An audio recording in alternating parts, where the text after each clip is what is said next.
প্ৰথমটি খবৰ হৈতে ষ্টুডিঅ'ত মই সুস্মিতা দিবলৈ ওলাইছে এই মুহূৰ্তৰ এক গুৰুত্বপূৰ্ণ খবৰ এবাৰ মহা সংকটত পৰিছে তীৰ্থযাত্ৰী আৰু পাঠশালাৰ পৰা ভাৰত ভ্ৰমণলৈ গৈছিল 49 জনীয়া এটা তীৰ্থযাত্ৰীৰ দল আৰু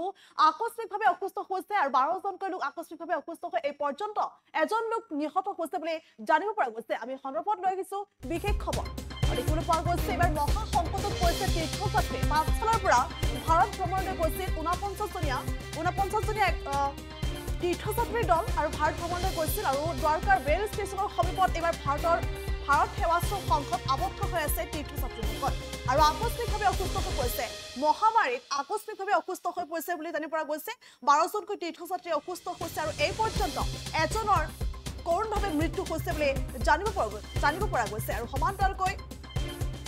দ্বাৰকাৰ ৰেল ষ্টেচনৰ সমীপৰ ভাৰত সেৱাশ্ৰম সংঘত ইতিমধ্যে তীৰ্থযাত্ৰীসকল আবদ্ধ হৈ আছে বুলি জানিব পৰা গৈছে আৰু নিহত লোকজন বজালীৰ মানিকপুৰ ছয়বাৰীৰ উদ্ধৱ দাস বুলি জানিব পৰা গৈছে আৰু বাকী অসুস্থ 12 জনে কোনো ধৰণৰ চিকিৎসা নোপোৱাত এক প্ৰকাৰ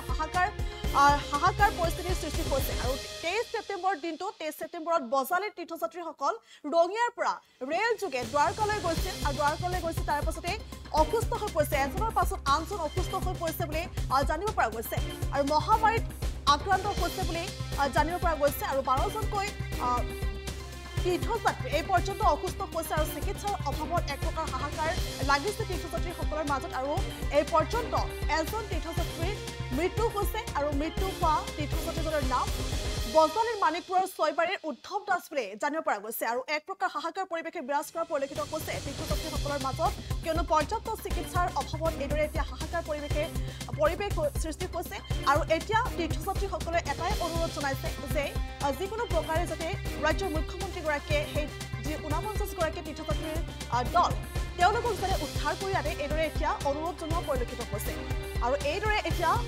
মহা সংকটত পৰিছে তীৰ্থযাত্ৰী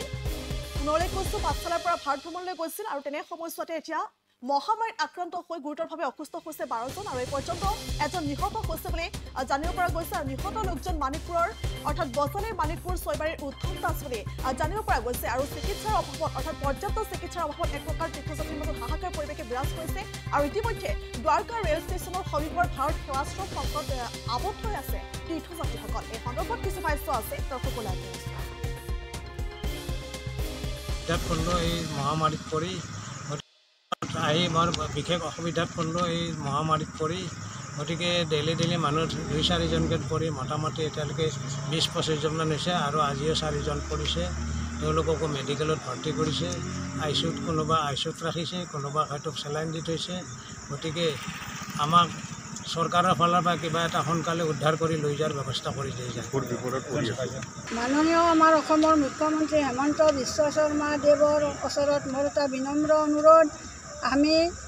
পাঠশালাৰ পৰা এটা তীৰ্থযাত্ৰী হিচাপে কেইবাজনো মানুহ আহিছিলোঁ এতিয়া আমাৰ সংকটজনক অৱস্থা এজন ঢুকাল বহুতজন আমাৰ অসুস্থ গতিকে কেনেকৈ পাৰে আমাক ইয়াৰ পৰা আপুনি উদ্ধাৰ কৰে যেন এয়ে মুখ্যমন্ত্ৰী মহোদয়ৰ ওচৰত মোৰ বিনম্ৰ অনুৰোধ ডিষ্ট্ৰিক্ট বজালীৰ পৰা আমি আহিছিলোঁ দ্বাৰকালৈ ভ্ৰমণৰ কাৰণে আহিছিলোঁ যোৱা 23 ছেপ্টেম্বৰ তাৰিখে আহি দুদিনমান থকাৰ পিছতে 28 তাৰিখৰ পৰা আমাৰ সদস্যৰ মহামাৰীত আক্ৰমণ হ'ল তেওঁলোক ঘূণীয়াকৰ হ'ল প্ৰথমে ঘূণীয়াকক এডমিট কৰাৰ পিছত গিৰিয়াকৰ হ'ল এতিয়া বৰ্তমান তেওঁলোকে আইচিউতে চিকিৎসা দি আছে তাৰপিছত লগতে এটা এনেকৈ আমাৰ পাপৰ প্ৰায় 10-12 এতিয়ালৈকে প্ৰায় 10-12 আক্ৰমণ হৈ আছে এতিয়া কি দেশৰ পৰা হৈছে কি কথা আমি ধৰিব পৰা নাই এতিয়ালৈকে আমাৰ বৰ্তমান এই 10-12 জনতে সুস্থ হৈ আছেই ইতিমধ্যে আজি আমাৰ সেই সদস্যৰে এজন আমাৰ ঢুকাইছে সেইকাৰণে আমি মৰ্মান্তিক হেৰি কৰিছোঁ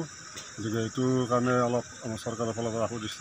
কৰিলে গ'লে ভাল হয় আমি ক'ব বিচাৰিছোঁ যে আমাৰ মুখ্যমন্ত্ৰী মহোদয়ে যদি আমি তীৰ্থ ভ্ৰমণ যাত্ৰীসকলক অকণমান চকু দি পেলাই যাতে সকাহ দিয়ে তাৰ কাৰণে আমি আমাৰ ফালৰ পৰা বিপদত পৰিছোঁ আমাৰ ফালৰ পৰা আমি এটা মুখ্যমন্ত্ৰী আমি আবেদন জনাইছোঁ যিকোনো খবৰৰ বাবে যোগাযোগ কৰক 7099017330 অথবা 7099017990